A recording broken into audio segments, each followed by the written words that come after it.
In our study, we have been looking at people, at individuals, great theologians, great preachers, like Francis of Assisi, Bernard of Clairvaux, and we will continue to look at great personalities, but for our study tonight, something a little different. The history of the church in the Middle Ages was not just about people, and also to some degree was about things, but things that were dedicated to the service of God. And I speak in particular of the architecture of the High Middle Ages, which is perhaps the most obvious, the most tangible thing that we have that remains today from the medieval church, because you cannot go to a city in Europe without seeing a Gothic cathedral. Each one is different. As you go into these churches, you see a somewhat different story, and yet, in one sense, the same story, basically over and over again. Let's talk about that in our study. Christians, of course, if we go back to the beginning, met in people's homes. That was the original meeting place for Christians. They were, at first, scattered by persecution, unable to build permanent church houses, church buildings.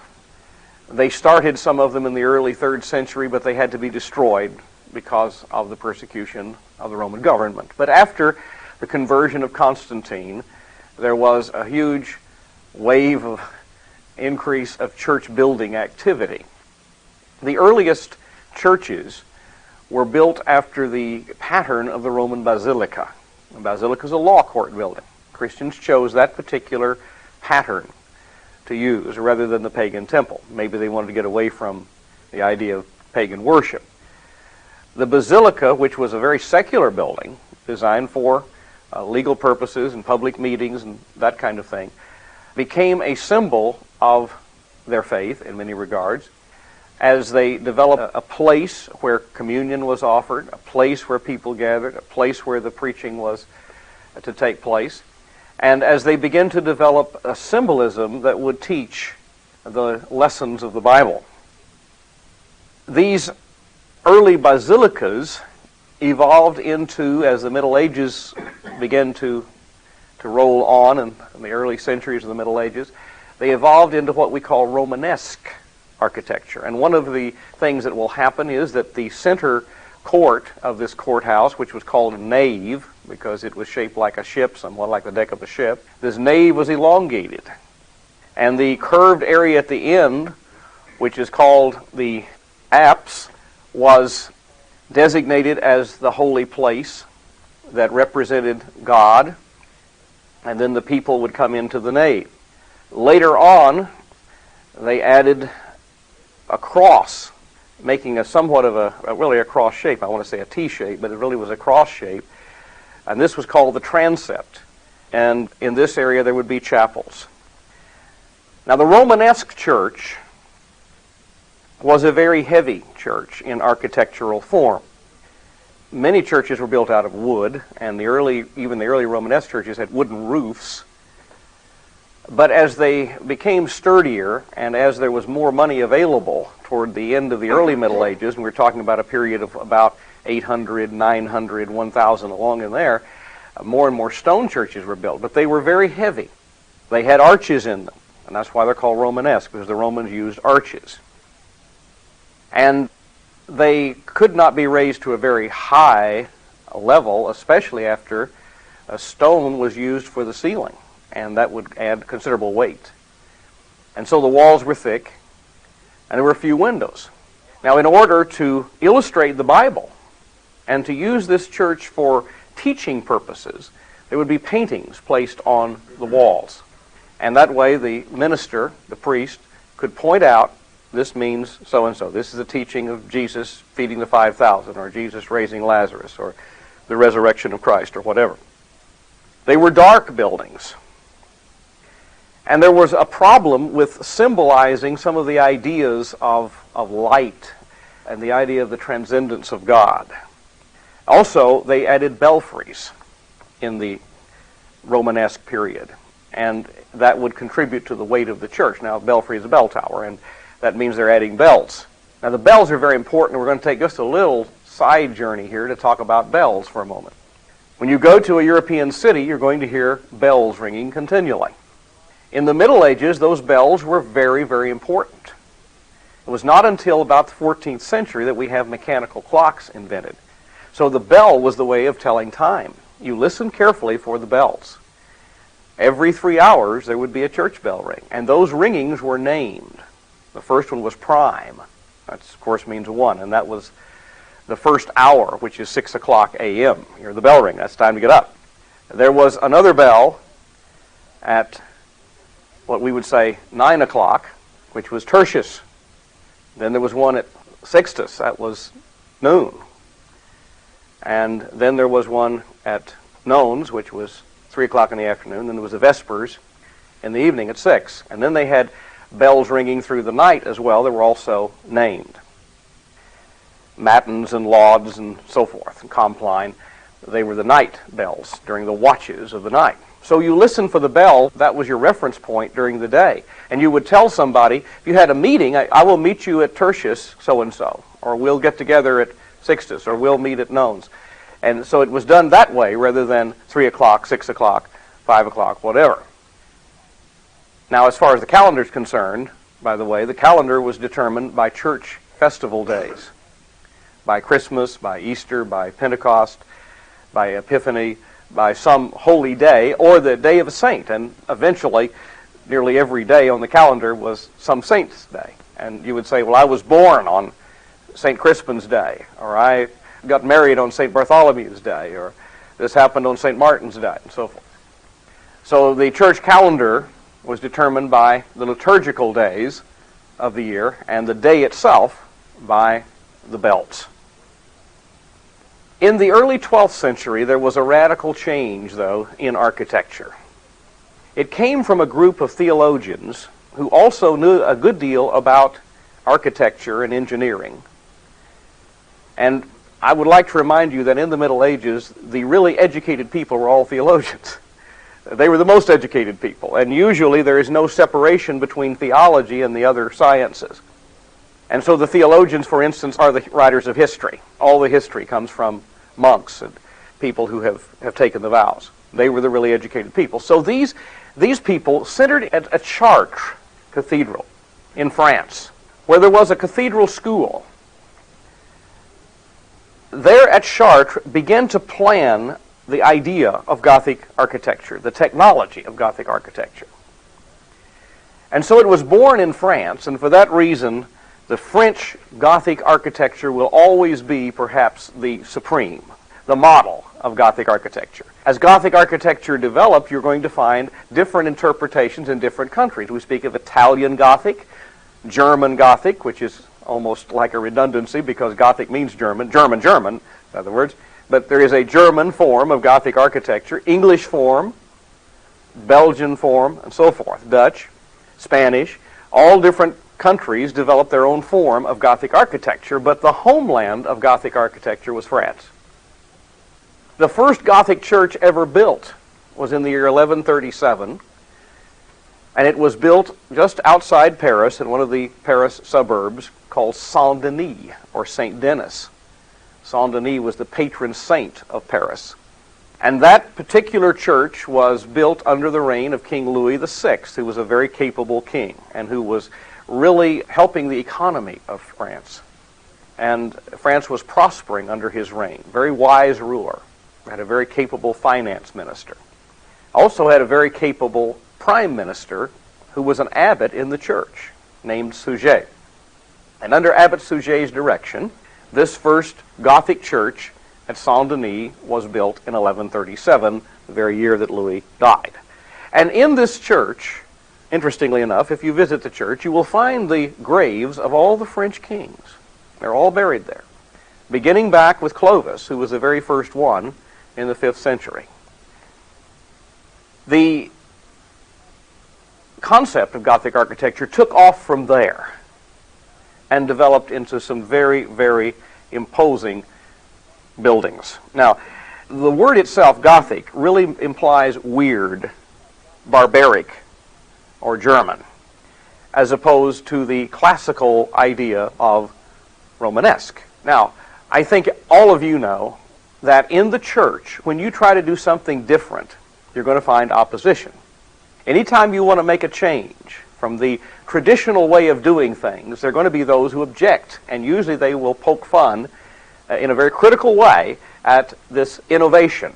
And that's exactly what they did with Gothic architecture. Now, it's hard for us to think when we go to these cities and we see these beautiful Gothic churches that at one time those were considered newfangled and even somewhat irreverent. And they were something different, though, from the traditional form of that heavy, squatty, Romanesque type of architecture. And so these people are saying, that's weird.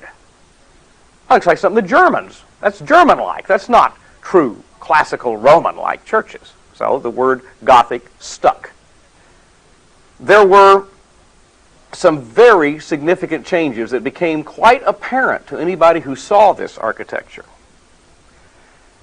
And the point of making the changes is to increase the effectiveness of the teaching of the gospel. In other words, if I can use the word didactic, which means teaching, it had a teaching purpose. The reason for all the technical changes was to make the message of the gospel clearer to those who came there. That was the purpose of it. And to bring glory to God in so doing. As one writer said, stone seemed to take flight and rise to heaven. Stone seemed to take flight and rise to heaven. The time of the building of Gothic churches that we see the most Gothic churches being built would be from the 12th to about the 15th century. Many, many of them built in the 13th and in the 14th centuries. Now, in building a Gothic church, though, took centuries to finish. Maybe 200, 300, 400 years to complete all the way. And sometimes churches never were completed. There are some churches today that don't have their spires, as Notre Dame Cathedral in Paris doesn't even have its spire. Never was completed. It was a communal project, meaning that everybody in the city got involved in this church.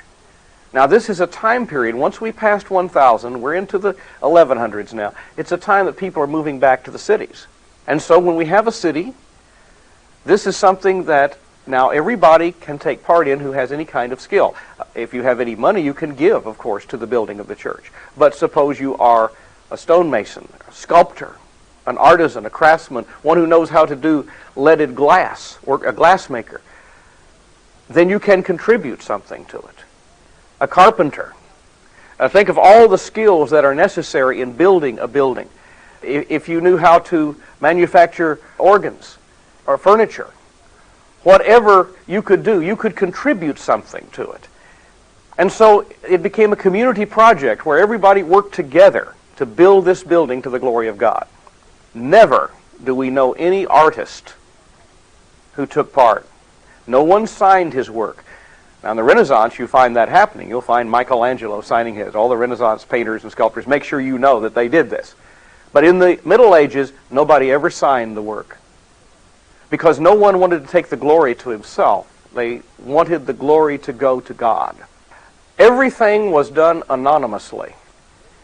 But the amazing thing is the degree of cooperation that takes place where they work together to build this. It became a symbol of their unity. It became a symbol of the unity of the faith as well as everything else that it symbolized. I'll give you an example. The cathedral in Cologne, Germany, was the tallest structure in Europe until 1889, when the Eiffel Tower in Paris was built. It's a huge building. Absolutely unprecedented for them to see something like this. Even the Romans, with all of their engineering skills, could not raise a building to the height that these medieval engineers did. Some of the great cathedrals of Europe, Reims in France, where all the French kings were coronated. The beautiful cathedral in Milan, excellent example of Italian form. In Florence, adorned in Renaissance style, but built during the Middle Ages. And of course, perhaps the supreme example that we think of, Notre Dame de Paris, Our Lady of Paris, In England, Salisbury and Winchester cathedrals are spectacular. In Vienna, St. Stephen's Cathedral, and of course the Church of Chartres in France. Strasbourg has a very imposing Gothic church. I remember a teaching colleague of mine telling me of a person she knew who professed to be an unbeliever and walked into Chartres Cathedral and came out a believer. Now, that was perhaps for him simply the way and the means that God used to bring him to faith, but it happened. And if one understands what's going on, then he understands the gospel, because the gospel is told there. Now, it may have to be interpreted. Sometimes we walk into a Gothic church today and we don't understand. We just say, this is pretty. But we may not know what it means. But if someone were to take us around and explain what it means, then we might understand why one would become a believer. I've had the experience of going to Chartres Cathedral several times. There's a gentleman by the name of Malcolm Miller who has spent the greater part of his life at Chartres. He's from England. He's written books on Chartres. He was the expert on Chartres Cathedral. We have been privileged to have tours given by Mr. Miller. And usually he will say that he will explain one window and one statue to us. But it is awesome to understand as he unfolds the prophecy of the coming of the Messiah from the line of David, through the line of Jesse. And we see that in the window, and we come to understand what that window is saying. Now, if you lived in that town and you would go time and again to that cathedral, you would come to learn everything in there, and it would become really the Word of God communicated to you in this way. And then you could tell your children, you see. And you say, why don't they pick up the Bible and read it? They didn't have Bibles. Bibles were not available. They were too expensive. People couldn't afford them, and people couldn't read for the most part. This is a way of teaching. This was a Sunday school in colored glass and in sculpture and in stone. Now, what were the technical innovations that enabled this Gothic church to rise to these unprecedented heights? Well, very simple. Really three that were the basic innovations and changes in the architecture that enabled this to happen. Now, remember I told you earlier about the problem with the Romanesque church. It's heavy. When the roof becomes stone, it's heavier. When the belfry is added, it's heavier. And there is this downward thrust from the roof, and so the walls have to be very, very thick, and there could be very few windows in it, lest the thing buckle and collapse. Much less could we think of raising, besides we could not being able to make the walls thinner and penetrate with windows, we could not think about raising the height of this structure up, because then it would collapse. So there were three things. First of all, what we call pointed arches. Rounded arches, got the idea. That's the Roman idea, a round arch with a keystone in the middle. But if that arch has a point on it, in the very apex, then the thrust goes down on either side rather than bearing right down upon center. It's distributed. It goes down that way. That was the first thing that was done. The arch became a pointed arch rather than a totally rounded arch. The second thing was what we call ribbed vaulting. Go into a Gothic church and look up. It's one of the most amazing things you'll ever see. You look up and you say, what is this? Everywhere there seem to be like these, I guess you would say, ribs, masonry going in all directions from the center, out, down, the walls. And if you look carefully, you see that they will come together and converge like rivulets flowing into a larger river as they go across the ceiling, across the top of this church, which is far, far above you, way up there. And then they will come down into columns that are embedded in the wall. Now they're absorbing that thrust, coming down through those ribs and converging into larger and larger units and fewer units. You come then finally into a series of columns in the walls that are not out in the middle of the sanctuary where they would obstruct your vision. This whole center is open to view, wide open, but in the walls, and they're not even freestanding usually. They're embedded so that you don't notice them that much. So the ribbed vaulting. And then we still got a problem though. In spite of all of that, there is the danger that those walls are going to buckle out. So they developed what they call flying buttresses.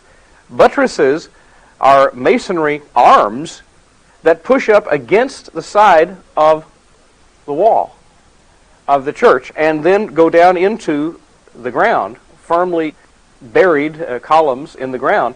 And so that thrust from the wall pushing out against these masonry arms is then buttressed. The wall's buttressed. And so you can just bring it on up and up and up, and it supports. What Mr. Miller did was very interesting. He gathered our group together and had them stand crossing their arms, a row here, then a row over there. This was the church, and then another row of people on either outside of them pushing up against their backs. In other words, to take the shape with a human beings taking the shape of a Gothic church. And then he jumped up on top of this whole group as they crossed their arms, and we were able to support his weight very easily. And he's saying, see, this is what I'm trying to tell you. It can take the thrust that's coming down, this particular arrangement of pointed arches, ribbed vaulting, and flying buttresses. And the effect then was to raise the structure up to extremely high point and penetrate the walls, which are now very thin, with many, many windows. And so that in many instances it seems like it's just a wall of glass if you're inside. So many windows. And that allows light to come in, and light is symbolic of God. It's symbolic of Christ. Jesus says, I'm the light of the world. God said, let there be light. Light symbolizes truth. Light symbolizes life. And so you don't want the interior of a church to be dark. You want it to be light. And then the windows were filled with the stained glass as this technique, the skill of doing the leaded glass is perfected.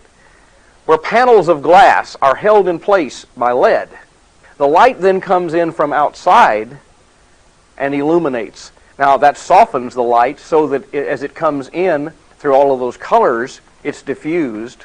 And those colors take the shape of pictures, and they seem to come alive. And if you're seeing a picture of Christ or a picture of the apostles or some Bible figure, that there's light behind that figure that suggests the presence of God in their lives. And of course enables you to see it effectively. The church then is a Bible storybook where the mysteries of faith and of all creation are reflected. And in this Bible storybook of the church, every part of it is involved. No part is without meaning. For instance, every dimension of a Gothic church is either a multiple or a fraction of a given module. It is that symmetrical, is that perfectly put together. One person wrote an article one time, I'll never forget this article, and he said, if you were to take these modules and their various fractions and multiples, you assign a given musical value to that particular module, and then the relationship of the fractions and modules and so forth, and you assign these musical values, you could literally play a cathedral. It would make a musical composition. Now, I've never heard that done, but he said it can be done. But he's just trying to stress the fact of how perfectly designed it is, how symmetrical it is. It was a worthy setting for the celebration of the Lord's Supper, the Eucharist. That was the basic idea, because in this church, communion, which is the most holy of the sacraments in the Middle Ages, is where Christ meets with his people through his body and blood, as the people come to partake of the body and blood of Christ. And so this becomes the setting for that.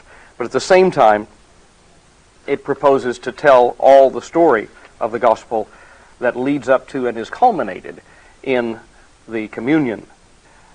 The church, in one sense, came to represent the entire universe, a universe that was ordered and proportional, because God was in control of that universe. Every Gothic church had 3 doors, and the 3 doors represent the Trinity. Very frequently, the sculpture in the front of the church would tell the story of creation, of how God created the world. On the back, we would see the last judgment. Sometimes the last judgment up on the front, but usually at some point in the church you would find the creation and the judgment. And so everything from creation to judgment is represented. It becomes the whole universe. The apse was the place that represented God and where the priest was, and the nave for the people, and they would come and meet there. So the priest would bring Christ to man through the communion and the other sacraments, but as a pastor he would bring God to man through the preaching of the Word. And thus people could experience God, His grace, His righteousness, and His power. The idea was that the church architecture needed to be worthy of God's presence. It needed to be as worthy as man in his fallen state can make it. And so he puts all of his skill into creating a testimony to God's grace and God's glory so that it can make that kind of statement. In one sense, then, the church had a teaching function. In a second sense, it had a worship function. Teaching and worship, where God and man meet. There's a third purpose, then, for the church, and that was a communal function. Remember that the medieval time was a time of community. It was the Christian community. And so the poor could come there and be fed, and the sick could be cared for, and the homeless could sleep there. Plays were performed in front of the cathedral. You know the word profane? Well, there was a line that marked the beginning of the church, and that was the fonum. So anything secular could be done in front of the fonum. That's profane, therefore, you see? Inside was holy. But this is where the plays would be performed. And the square became a gathering place for various public events. The door was often the bulletin board for events in the community. It was a community gathering place, as well as a place of worship, as well as a teaching tool to illustrate the Bible. Now, just a concluding thought. Today we see churches being built everywhere. They're usually built for functional purposes, and they look pretty much like factories. I don't doubt they're functional. Does our architecture today make a statement about our faith? You know, you go into New England or go into any town in Europe, and the church steeple, the spire, is the tallest thing there. That says the most important thing in our community is God, in the Christian faith. Is that what we're saying to our community today? With our functional architecture? Just something to think about. Or is it still a way that we can make a statement to the community that we believe in God and that Christ is important in our lives and that we want to do something as best as our weak and feeble efforts can make it somewhat worthy of the glory of God?